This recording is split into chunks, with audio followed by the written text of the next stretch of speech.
Well, hello, and thank you so much for joining us on this webinar hosted by Doctors Without Borders, MSF, Southern Africa. My name is Lopez Gonzalez, and I'm a journalist and editor based in Johannesburg, South Africa, where I've covered access to medicines for the last 15 years, including some of the drugs that we'll talk about today. Many of you have spent the last 18 months reporting on the lack of COVID-19 vaccines on the continent if you're a journalist. Today, you'll know that Africa remains largely unvaccinated, which means the continent remains at risk of successive waves of infection without access to the new COVID-19 treatments that are increasingly used to save lives in richer countries. Meanwhile, richer countries like the United Kingdom and the European Union members continue to block efforts to pass a waiver at the World Trade Organization that would temporarily suspend intellectual property protections on COVID-19 vaccines, medicines, and other goods to help the world respond to the pandemic. Many of you know this waiver was proposed by South Africa and India and enjoys far-reaching support on the continent. Today, we'll hear from 4 experts from MSF's Access campaign about what can be done to make affordable COVID-19 medicines in Africa a reality. And in particular, why South Africa must urgently fix its patent laws to ensure that people can access these life-saving drugs. After the discussion with our panelists, we'll open the floor to questions, but if you have a burning question in the meantime, please feel free to pop it into the Q&A box. Please make sure to let us know if you are a journalist, and if so, your name and the outlet that you represent. If you are live tweeting this webinar, please be sure to use the hashtags #COVID treatment and #access in Africa to be part of the online conversation. Finally, I'd like to introduce our panel. First off, we have Lina Mingani. Lina is the Global Intellectual Property Advisor at MSF's Access campaign.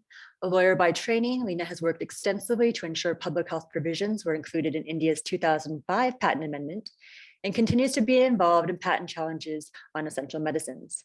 India remains a key supplier of affordable generic drugs to Africa, and the 2005 amendment helped to safeguard that supply. Felipe Carvalho is MSF's Access campaign advocacy coordinator in Brazil and Latin America. MSF's advocacy contributed to an April decision by Brazil's Senate to make compulsory licensing of essential health technologies such as drugs and vaccines much easier and faster, and we'll hear more about what compulsory licensing is in a few moments. Felipe has also worked as a journalist, and he has a master's degree in international political economy from the Federal University of Rio de Janeiro.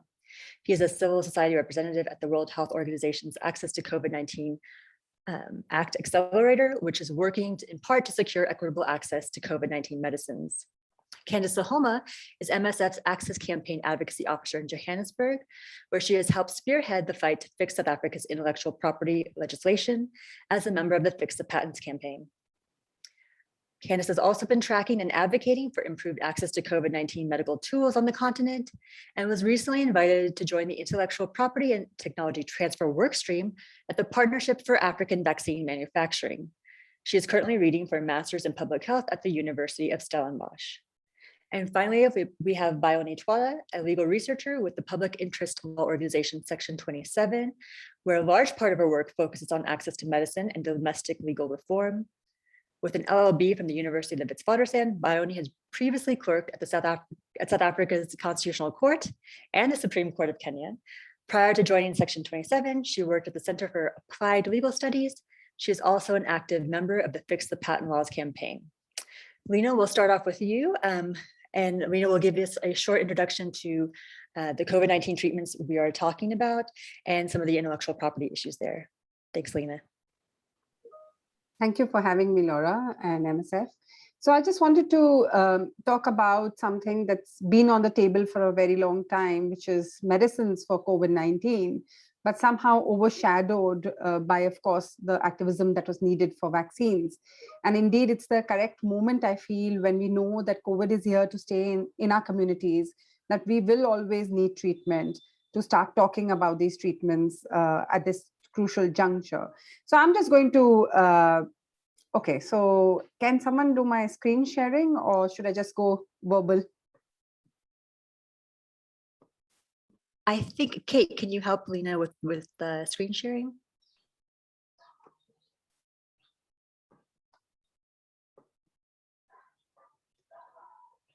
Perfect. Sorry, Lina, please try now. Yeah, perfect. Thank you. You see my, yeah. So I just wanted to say this, that, when you're talking about treatments, it's not just about having the drugs in the pipeline of pharmaceutical corporations. Somehow you need to figure out whether those medicines will reach your country and in what quantities and at which stage they will be used and what are the guidelines that are required for the same. So at WHO, at ACTE, at our ministries of health, some of the downstream challenges are being worked out. But what we're going to talk about are some of the upstream challenges, where we're going to look at how these medicines are made, what they are priced at, and whether countries like South Africa and in the Africa Union will be able to access them today. So just sort of a flashback to anybody who's been part of the HIV/AIDS movement, and of course, the more recent treatment access movements on cancer medicines, for example. We all know it's all about competition. The more suppliers you have, the more affordable treatments are.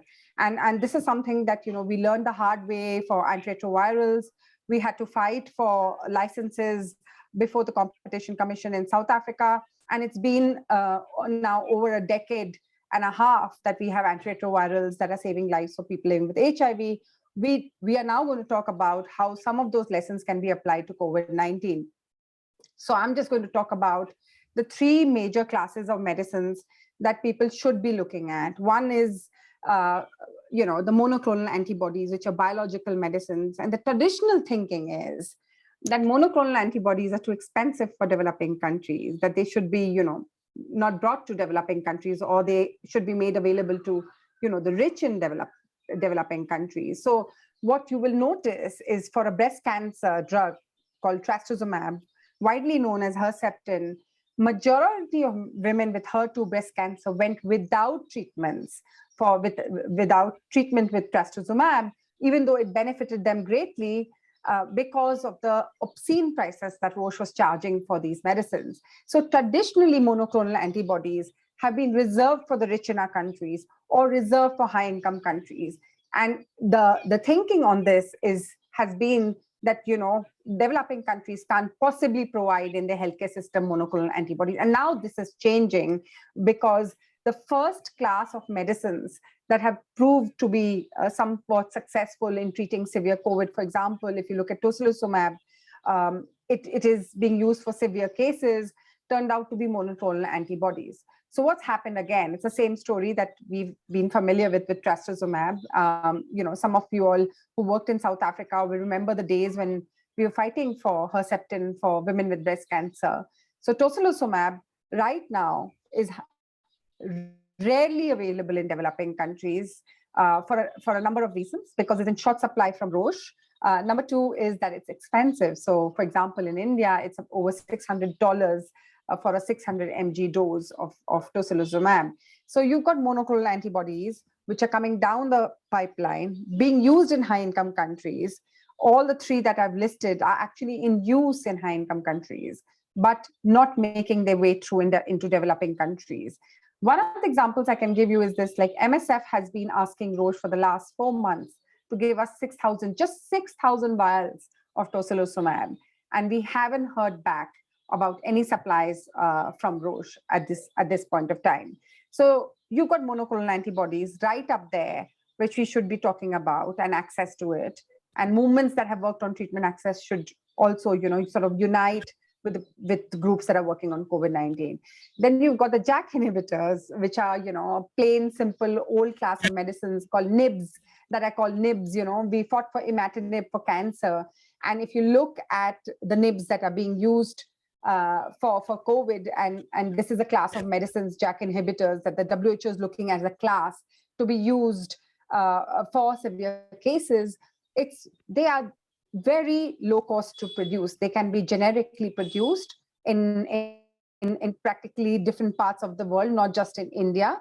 And unfortunately, they are heavily patented till 2029 in Brazil, South Africa, and countries who would traditionally, benefit from actually making and providing them to the people in their COVID programs. So the current price of baricitinib is 3,200 in Indian rupees, which is about $44 per tablet. And of course, you've got it at 54 cents from from a generic. So I'm just highlighting that we got the same battles coming up on therapeutics for COVID that were there for HIV.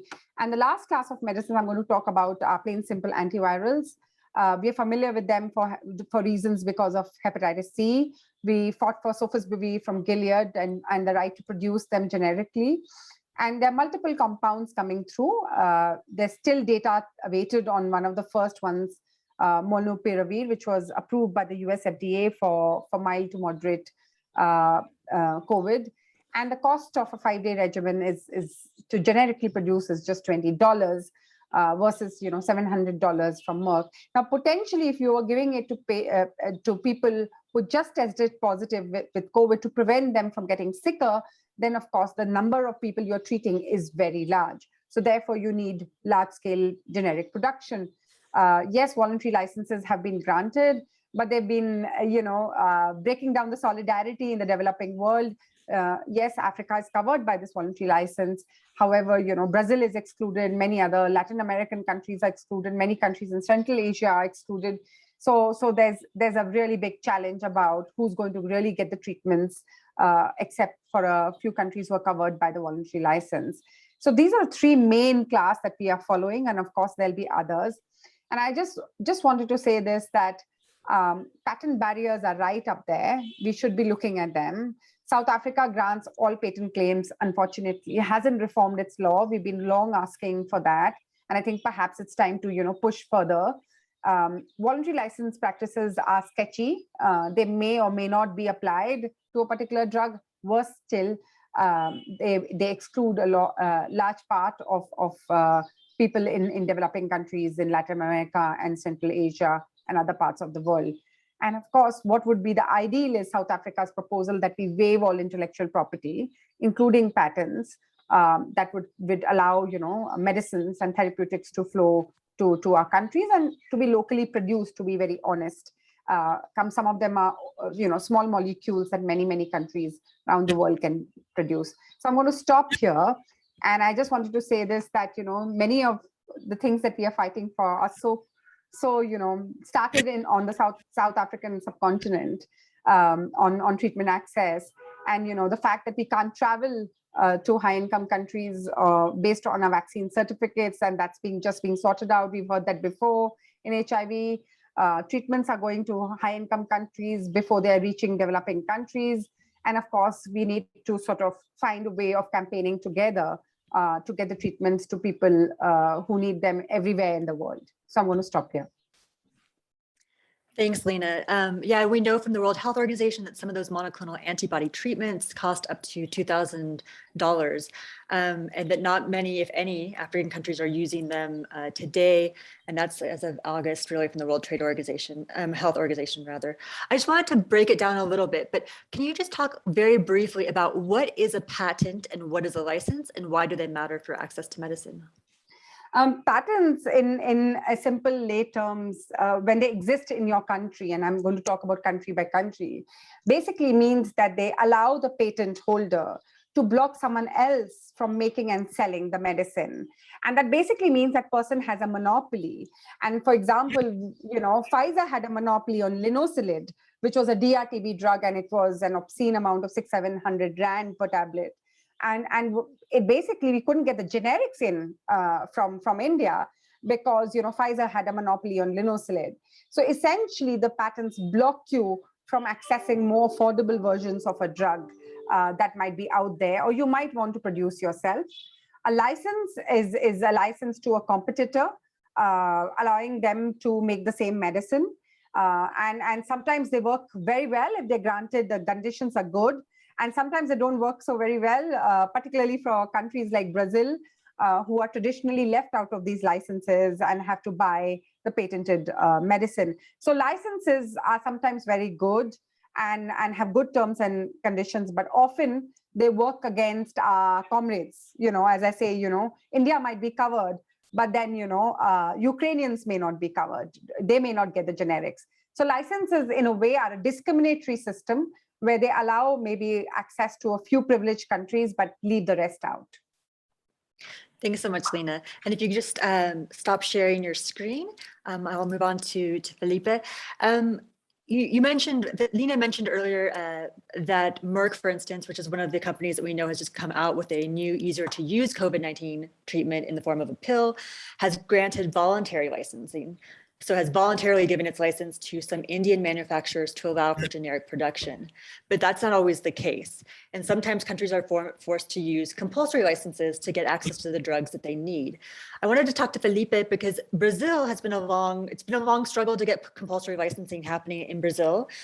Recently, there was a big turn in terms of the public sentiment or the sentiment in government about that. Can you describe what does it mean, this new bill that's been passed in Senate? What does it mean for compulsory licenses? And what do compulsory licenses in Brazil mean to patients and the health system? Yeah, thanks a lot, Laura, for having me also in this session. Thank you all for coming and joining us today. First of all, I just would like to briefly mention the situation of a country like Brazil that I think is quite similar to South Africa. In a way, Brazil is considered a far emerging market, as they say in corporate terms, which is a relevant pharmaceutical market for companies. So that's the kind of countries where companies ask a lot of patents, where they charge extortive prices that normally undermine the local public health policies, and where there is exclusion, as Lena said, from the access policies, the voluntary licenses. So these countries are normally in a very difficult position to deal with all sorts of diseases because the technologies they need are very expensive. So one of the options countries have is compulsory license, and this is perfectly useful for situations of emergency where you need a fast solution to suspend a monopoly. So the compulsory license is basically something issued by the government where third parties can explore a patented technology without the authorization of the patent owner. We do not call it breaking the patent because even when a compulsory license is issued, the patent holder still has some rights preserved. They receive royalties when other producers are entering the market. So there is a balance, but indeed is an end to the monopoly that it's causing the situation of lack of supplies, insufficient supplies, or the situation of high prices that are harming the government ability to provide to the population the treatment, the diagnostic, the vaccine they need. So it's a very relevant and useful measure, but unfortunately it's underused in most of our countries for many reasons, and most of them are political reasons, and also reasons of pressure that pharmaceutical companies normally use when countries are trying to issue compulsory licenses. So these factors are making the use of this provision very limited in Brazil and elsewhere. So that's why as civil society, we have since March last year, when COVID started, to discuss with the Brazilian Congress, how can we have a new system for compulsory license that is faster, that is more effective, that is well suited for a situation like this, and that is not so dependent on the political context, on the willingness of the ruling government to use it or not, on the pressure that pharmaceutical companies may target towards the country. So the whole discussion about the new legislation in Brazil was based on trying to solve some of the historical problems that we have seen around compulsory licenses. So after many months, actually more than a year of discussion, we finally reached a momentum where both the Congress and the Senate have approved a text that advances in a way that Brazil can now issue compulsory license for a group of technologies. It can include patents not only that are granted already, but also patents under examination. It's a system that also includes civil society participation. So academic institutions, public institutions, civil society groups like ourselves, we can indicate technologies that are relevant, like the drugs that Lena are mentioning, the relevant vaccines, even components of vaccines. If we, in some countries, we normally hear, maybe South Africa is similar, the country doesn't have the capacity to produce vaccine, but there are essential ingredients for the vaccines that countries can produce and create new supply chains. There are many things that can be done on diagnostics. So the idea is to have a group of relevant technologies, and civil society can provide inputs to that list.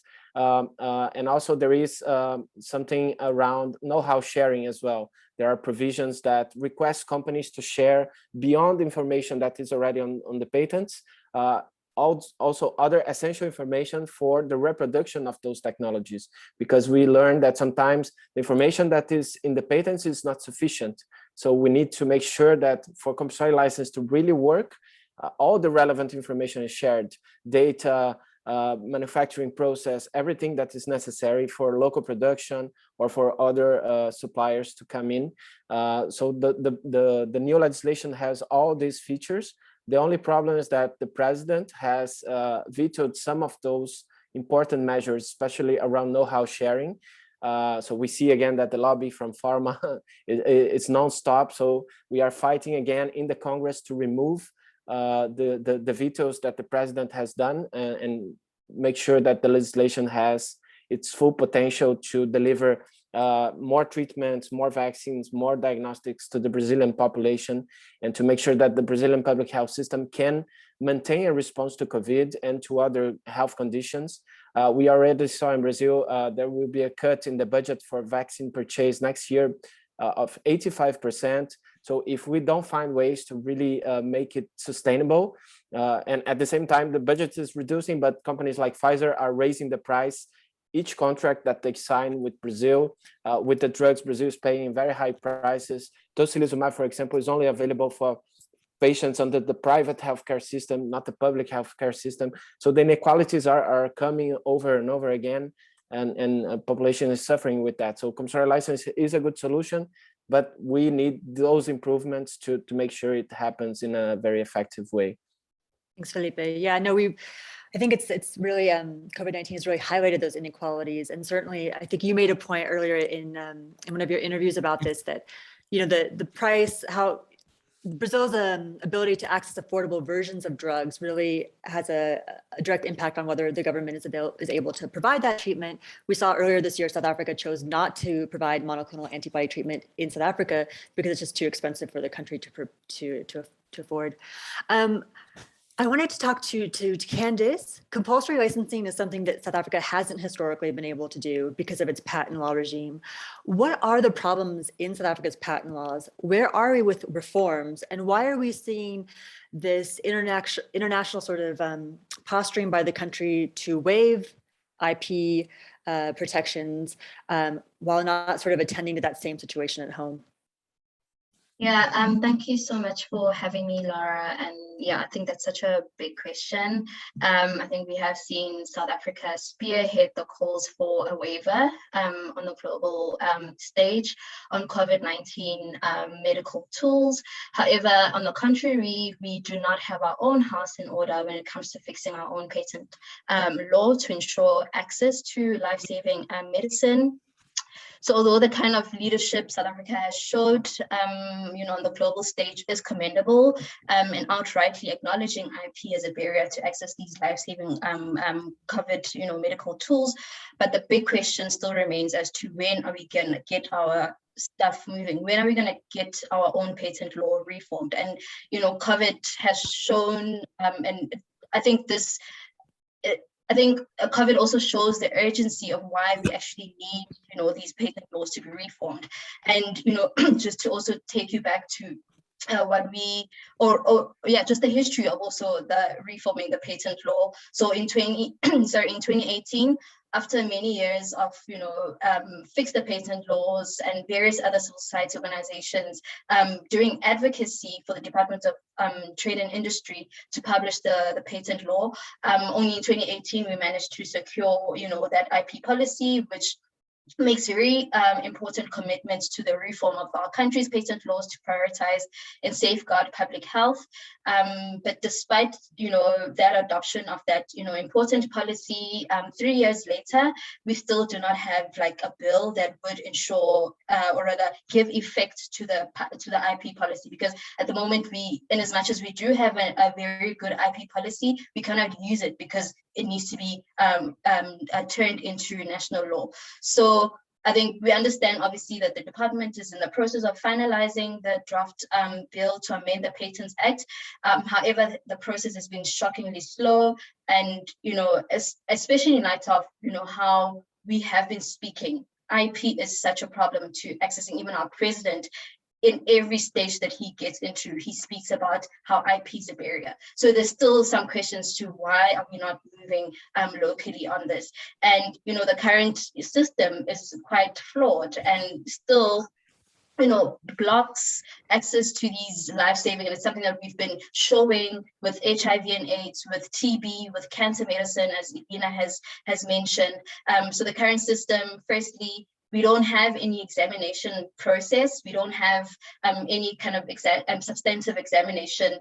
So if a pharmaceutical comes, and applies for a patent in the country, what is required at the moment is just you having an application and an application form and an application fee, and you're basically granted. So there's no rigorous criteria for granting these patents. And a study that we've done as Fix the Patent Law some years ago, showing that in just 1 year, South Africa had granted about 2,442 patents in just 1 year, versus in Brazil, where 273 patents were granted in the space of 2003 and 2008. So that's a big gap, and that just shows, how flawed our system is. And even now, during the COVID pandemic, we've seen companies like Moderna, which is a company that develops COVID-19 vaccines. They've applied for patents in South Africa, and those patents are already granted, versus in countries like India, South Korea, Australia, Mexico, that similar patent has been rejected.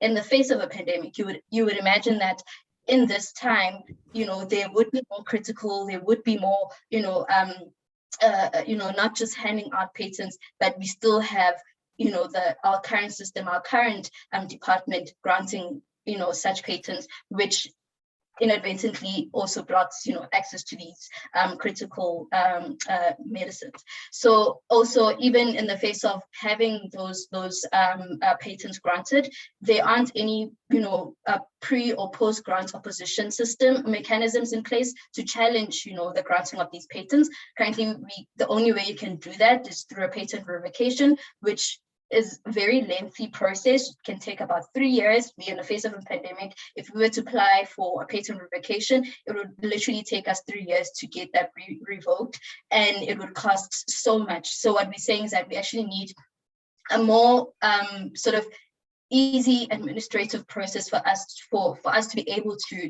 apply for such mechanisms in place. And it also just reminds me of a case that we actually had where a medicine like bedaquiline, which is a TB drug, which is currently patented in South Africa until currently patented in South Africa until 2027, because Johnson & Johnson basically asked for an extension. It was initially patented until 2023, and then it was extended to 2027, versus in India, where that patent is supposed to expire in 2023, and they have a system where they can challenge, the granting of such because Johnson & Johnson is now applied for an extension of their patent in India. And we had, in 2019, we had an TB activist from South Africa, from India, applying for patent, challenge. And it just shows how those two systems are different, where in South Africa, they've already granted it, and we don't even have a system to even challenge, the granting of such a patent. So it just shows how the current system is very much in favor of pharmaceuticals, and hence they can, do and maneuver as they please, whilst at the end of it, it leaves so many people stripped of, accessing these life-saving medicine.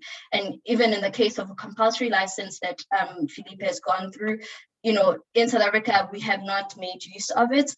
And even if we were to do it, it's still such a lengthy process. It's not like a very easy process, and a mechanism to use. It would be an ideal thing, especially in the face of, such an emergency. It would be ideal for us to be able to use such. So I think, yeah, at the moment, we don't have a mechanism that's easy to use, and ideally an easy to use administrative system would be helpful as a mechanism to ensure that we can have compulsory licenses to, you know, ensure that capable manufacturers in the country can be able to manufacture. So I think such abuses of patents also have restricted and continue to restrict access to medicines for millions of people, you know, and I've mentioned TB, cancer, hepatitis, you know, and mental health.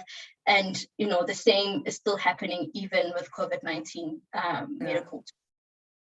Yeah, thank you so much, Candace. I think you bring up a really good, great point. You know, Bedaquiline, we saw hundreds of people lose their hearing as a result of drug-resistant TB who could have used that medication had it been more affordable sooner.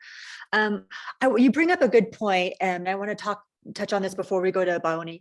You know, there's two kind of main arguments that pharmaceutical companies use against patent reforms, against the waiver. And the first is, if we gave you the patents, then you wouldn't. If we waived the patents, it wouldn't do anything because Africa has no capacity to produce. How would you respond to those statements? Yeah, I don't think that's true. I think we've also shown how that untrue it is, and we also see now, you know, with like companies, and we've also, you know, did some studies and analysis as Doctors Without Borders, showing the capacity that we have in the country, in the continent, to be able to produce vaccines, as well as, you know, even with medicine, it's something that we have been producing, and I think South Africa has very great existing manufacturing capacity to be able to produce medicine. I think it's also one of our, you know, strengths in the pharmaceutical industry.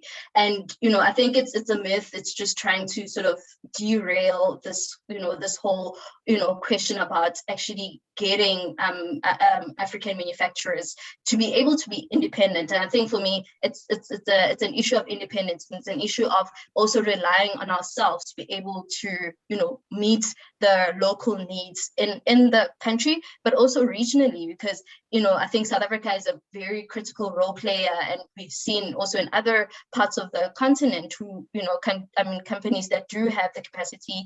Now recently we have this mRNA hub that will be producing mRNA vaccine.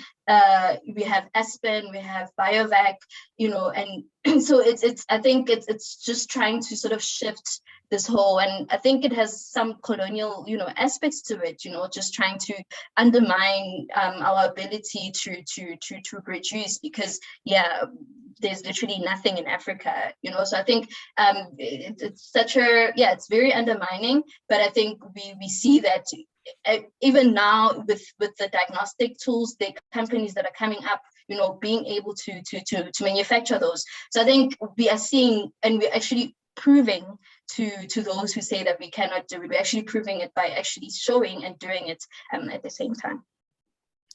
Yeah, I think that was so interesting. You know, the U.S. the Biden administration is going to pump massive amounts of money to create new manufacturers in the next 2 years in Africa and Asia. And I feel like when I heard that announcement, it's not something that the administration does without knowing that there's capacity there. So I thought it was a sort of a tacit recognition of that. But Baoni, the second sort of argument I wanted to put to you that Big Pharma often makes is that that a more rigorous patent system is somehow sort of a hindrance to economies, that it hurts the economy. Can you respond to that? Oh, I think you're on mute. Thanks. So that's something that we hear all the time, and underneath that sort of broad umbrella myth, there are many others given to support that. And I think that the key to busting that myth is really understanding context, specifically in terms of development. So developed countries versus developing countries. And so I think that there are three ways, or sort of three categories that we can think about it. So if we think about domestically for ourselves, for South Africa, and then we also think about internationally and in relation to others. And then we'll also think about it sort of as the overarching theme. So I'll start with domestically. So some of the myths that are provided or given as arguments include the fact that flexible intellectual property systems discourage development, discourage local industry and local innovation. And what we've actually seen from development in Western countries, the US and Europe, as well as the Asian tigers, is that a big driver of their industrial development was flexible intellectual property systems. And now that these countries have achieved that development, they're then effectively, kicking the ladder away by enforcing these stringent intellectual property systems. And if we look at, a country like South Africa that is developing and needs flexible IP systems to drive development versus a country like America or, China or Japan.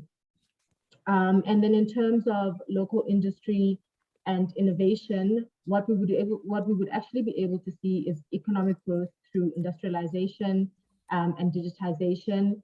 We'd be able to participate more fully in the industrial revolution, in the fourth industrial revolution, as well as respond to the need for medicines that are unique to Africa, which form part of the neglected medicines in terms of the R&D and innovation that Big Pharma makes. So then we also, speaking about growth of local industry. It's something that we've seen in India, where their flexible IP systems allowed for growth of the pharmaceutical sector. Now India is considered the pharmacy of the developing world, because of their ability to produce these generics, as well as in South Africa. We always go back to HIV because it was such a unique time in that government did what they were supposed to do, and this enabled Aspen to be able to create generics for ARVs, nevirapine, and efavirenz in 2004 and 2008, 6 and 5 years respectively, before the patents for those ARVs would have expired. And then the second way that we would look at it would be internationally and in relation to others. So foreign direct investments as well as trade. So one of the arguments provided there is that flexible IP systems would discourage foreign direct investment, and actually research that Section 27 has done has shown that South Africa has actually attracted less foreign direct investment than countries that offer weaker protections of intellectual property, and that foreign direct investment in South Africa has decreased between 1994 and 2007. We saw over 35 manufacturing plants belonging to foreign originated pharmaceutical companies closing in South Africa. What we've also seen is that when it comes to developing regions where labor and operating costs are lower, pharmaceutical companies consolidate those type of costs, which actually decreases foreign direct investment and the benefits that countries would get from that. And then when it comes to trade, secondary patenting, or what is known as evergreening in South Africa, prevents local manufacturers from producing generic products long after they are available in other countries, and forces patients in South Africa to have to import high-cost originated products. So when we talk about secondary patenting or evergreening, we're talking about what usually happens is that a patent should have something innovative in order to register a patent on a product. But what pharmaceutical companies will do is that as their patent runs out, they will then change an ingredient or something that's not very crucial or important for the actual, I hate to use this word, but recipe of the product that they patented. And since South Africa doesn't really investigate or assess applications for patents, they then get granted extensions or new patents on the same product, which enables them to monopolize the market. And so this actually contributes to South Africa's trade deficit, which means that South Africa spends more money procuring instead of exporting through trade. And so actually everyone else is benefiting from South Africa's trade than South Africa itself. And this has very negative economic impacts.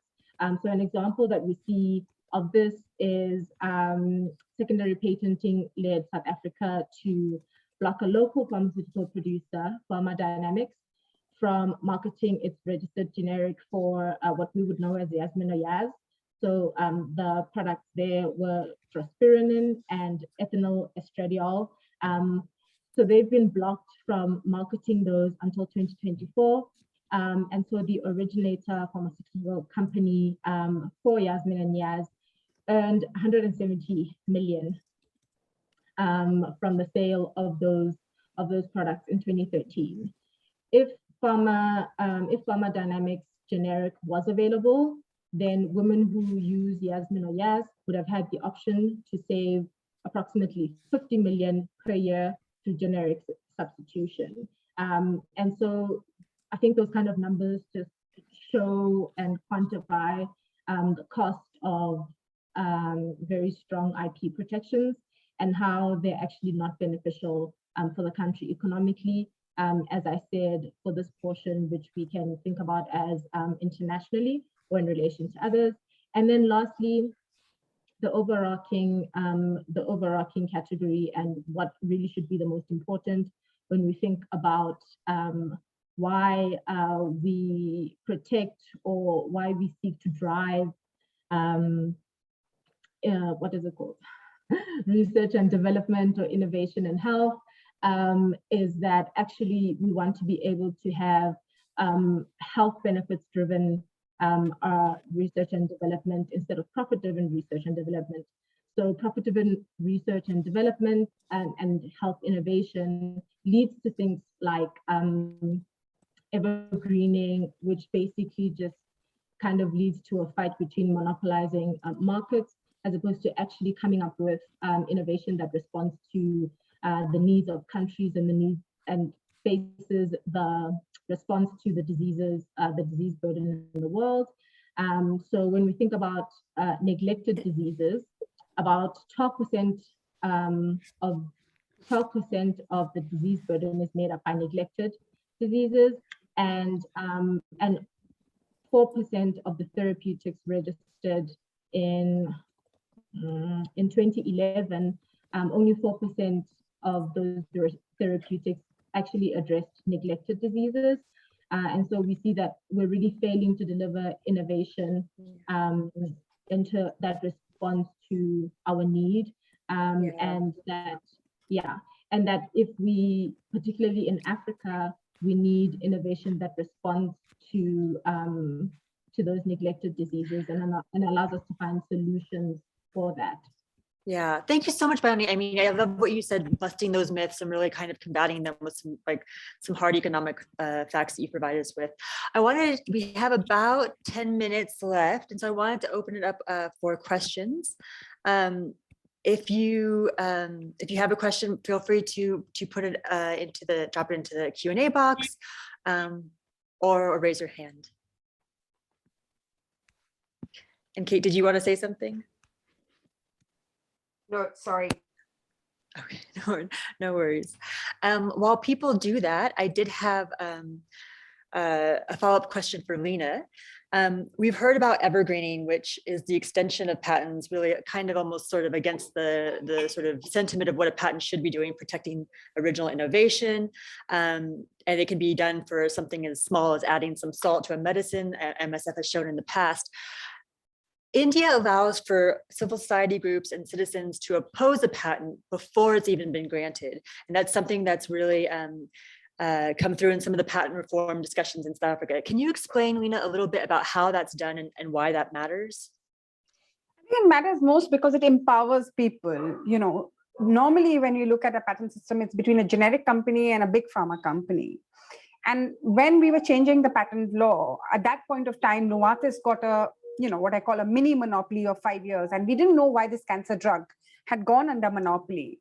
And, Korean patients were asking us in India, why is this cancer drug disappeared from your market? And we spoke to cancer patients. We work with people living with HIV, spoke to cancer patients, and we realized this medicine had disappeared from the market because of a monopoly granted to Novartis. And we instantly went to the government and said, how did you grant this monopoly? And they said, well, they were entitled to under the law. I said, did you examine it? They said, no. And then we said, can we challenge it? And they said, well, there's no provision in the law to allow you to challenge it. And that's when we went to our lawmakers and said, give us the right to challenge and no fees. We don't want any fees attached to the challenge, which is very, very important. You know, we are poor, impoverished NGOs and community organizations. And the lawmakers understood, and they put in this provision called pre-grant opposition in India's law. And today, the most marginalized communities challenge patents with legal aid, with free legal aid. So the human rights groups in India provide free legal aid to very marginalized communities to challenge patents from big pharmaceutical corporations, from Gilead to Merck and so on. So I would say that if South Africa really believes in, you know, racial justice and believes in empowering communities of color, then it must have a pre-grant opposition system, which allows us, free of cost, with no money attached to it, right, to challenge patents before they're granted. And what is very interesting is that just because we are poor doesn't mean that we don't have intellect. So we had some of the best organic chemists helping us on these patent challenges. And we showed many times over that these patents should never have been even, these patents should not be granted. And we have won those cases. Imatinib is a classic example. It was $30,000 in South Africa versus $100 in India. And you know, you've seen trastuzumab, which cost thousands of dollars in South Africa versus, you know, falling prices in India. So if you have the right to challenge patents, it can empower people of color. So I think it's so very important to have it in the law. Right. And I think like Candace has really demonstrated how many patents are almost granted maliciously over and above in South Africa, and how patent reform, both locally and at that WTO level, is really a first step in expanding that local production. There's no question, so I'm going to take the opportunity. It's been quite a thing, I think, reporting this pandemic, just because it feels like big pharma is again this overwhelming sort of force. It feels like a sort of a David and Goliath situation. I wanted to put this out to the panel. It feels somewhat overwhelming to try to move these needles that we're talking about. But what is one tactic that you have seen that big pharma responds to, whether it's public outrage, whether it's being shamed morally, whether it's sort of other economic measures? And that's to anybody who wants to answer.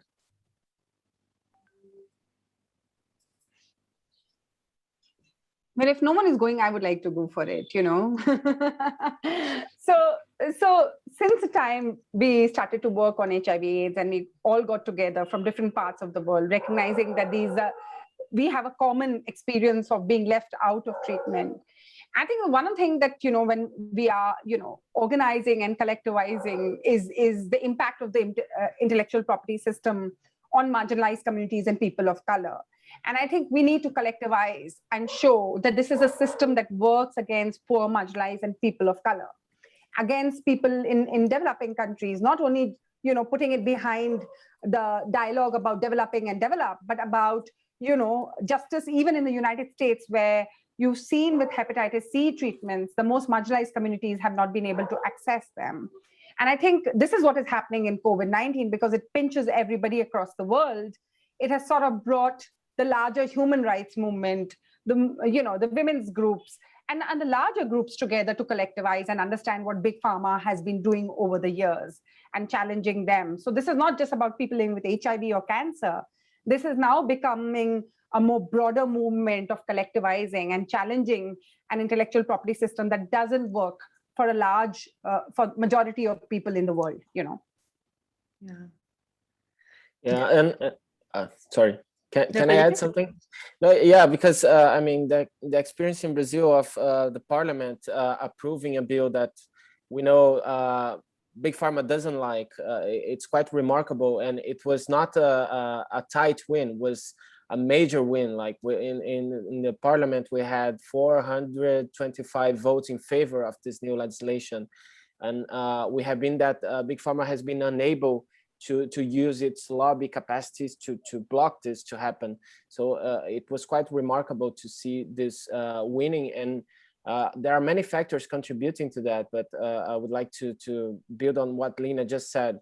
First of all, communities mobilized have a strong voice in this whole debate, and politicians are realizing that more and more, because the system is not only about industry, it's not only about academic institutions, it's about how it really affects people's lives. And in the case of COVID, we have even parliamentarians that lost their lives in Brazil, or had friends that lost their lives. So they felt in their own skin what we have been saying as communities, like, if you don't do anything, if you just keep your arms crossed and look to this system work as it is, just guided by the market interests, that's what happens.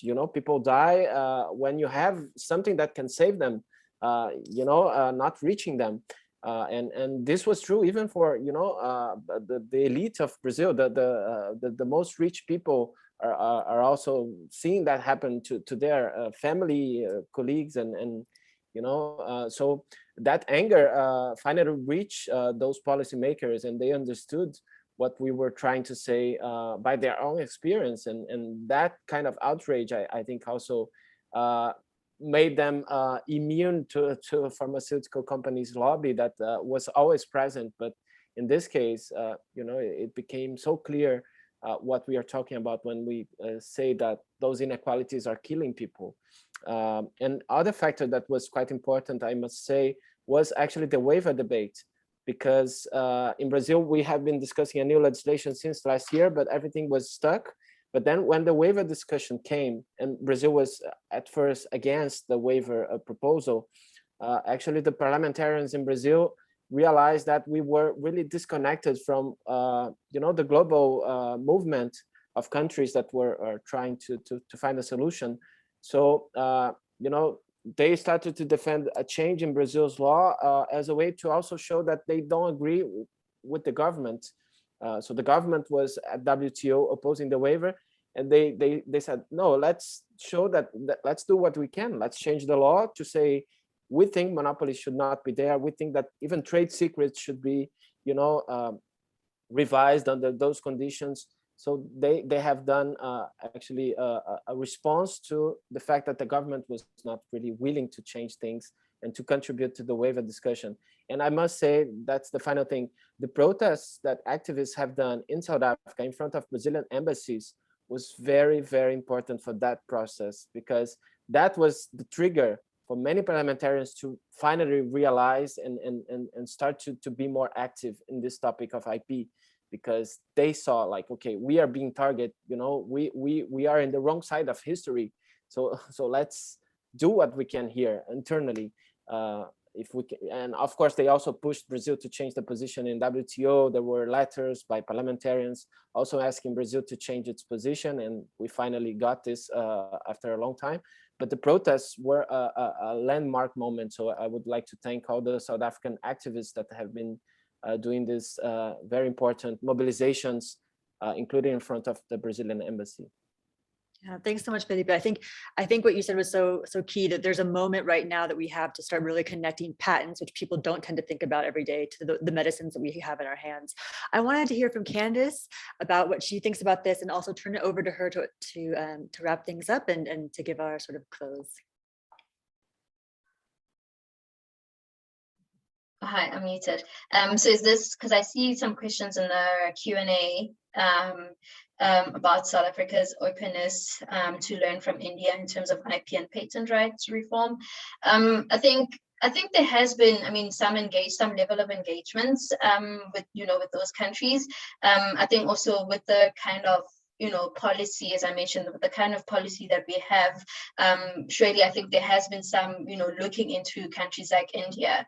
However, now I think there's also so many, people or stakeholders involved. There's so many lobby groups that's also probably, stalling the process of, reforming our patent law. But I think there has been, it definitely probably is a look into countries like India and Brazil, and even as a civil society, have continuously made examples and always reference countries like Brazil and India and how far they are in their patent system. And also, I think a question around whether it's an issue around allocation or supply. Just maybe to try and answer that. I think at the moment, I think it really is an issue of supply. I think it's quite important also that we highlight that, yes, we need high-income countries to share their vaccine or distribute their vaccines with countries that don't have enough to vaccinate its people, but with the way things are going, where high-income countries are already considering boosters for their own people, I think it also highlights the need for more production of these vaccines, and I think, quite frankly, we cannot always rely on charity. We cannot always rely on the West donating stuff. I think that's not sustainable. That's not sustainable in the long run, and hence we push the issue around production to be able to meet our needs, because who knows, COVID might be here for much longer. We might need vaccines for much longer than we do now. So yes, allocation is a very important thing, but also in terms of meeting the global, the demands, and meeting, also just a more sustainable solution and approach is needed, and hence we're also emphasizing the need for sharing these IP technologies, with countries with especially low and middle income countries that have the capacity to produce these medical tools. Yeah, so I think that's, I don't know, Laura, maybe you want to go. No, I think thank you so much for spotting those questions that came through. And I think Felipe is typing his answer to Angela about her question, how long did it take for Brazil to get this new legislation? I think if there aren't any more pressing questions, Kate has also provided follow-up information. If you're a journalist and you'd like to follow up on these stories, I think you've got some great angles here already. And I think that if the last 24 hours of the news cycle have been any indication, this topic will be one that we'll be following for some time. With that, Candice, do you want to wrap us up? Yeah, just to also thank everyone for joining in for this discussion.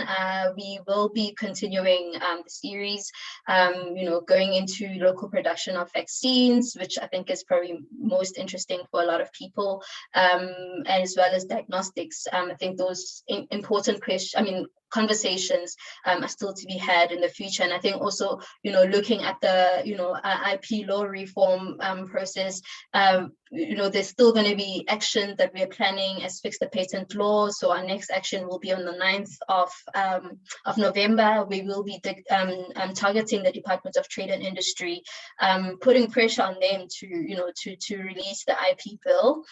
So there will be, continuous engagement. And as mentioned on the chat, if you have any further questions, please feel free to reach out to any of the people who are listed as contacts. But thank you so much for joining, and we really appreciate it.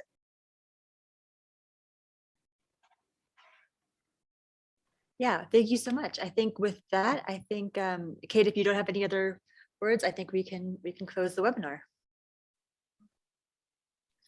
Yeah, thank you. Thank you once again to all of the panelists, and a big thank you to Laura for hosting, and also to the MSF South Africa comms team. To everyone who's joined, we'll be in touch soon about those other webinars happening next month in the series. And we'll be also sharing a recording of this. So just get in touch with Angela if you'd like that. And thank you, everyone. Have a good rest of your week. Bye. Bye.